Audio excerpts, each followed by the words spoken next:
par Charles Kagaravat, qui je crois que vous connaissez aussi. Il y a un projet à la fois dans les domaines économiques et à la fois dans les domaines artistiques et culturels.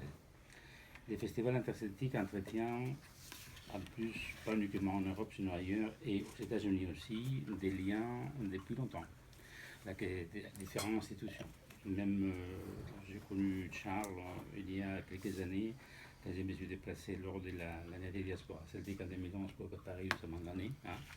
Et c'est parti, bon, même si nous avons déjà des contacts avec l'association à l'époque de Breton à New York. Voilà. Et donc, chaque année, nous réservons des solistes qui viennent pour le concours Macrimon des Grands Cornemus. Cette année, de temps en temps, nous avons des artistes américains des États-Unis.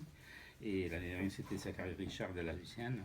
Cette année, nous avons Solas, Hope Folk, un des meilleurs Hope Folk, et des Irlandais, mais ce sont des Irlandais américains du monde, on peut considérer des très haut niveau. Et Chambes aussi, voilà, notre américaine qui est fait cette année aussi dans notre programmation.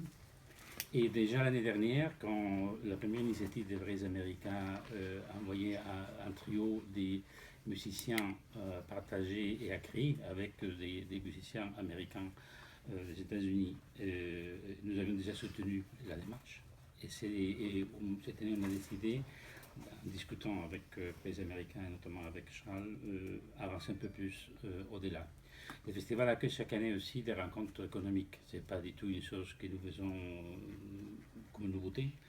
La nouveauté, c'est justement que nous souhaitons cette année mettre en avant les deux côtés de l'association que nous avons dit toujours de la culture et l'économie. C'est pratiquement bien visible aujourd'hui pour ces projets où il y a un côté économique et un côté artistique que nous soutenons.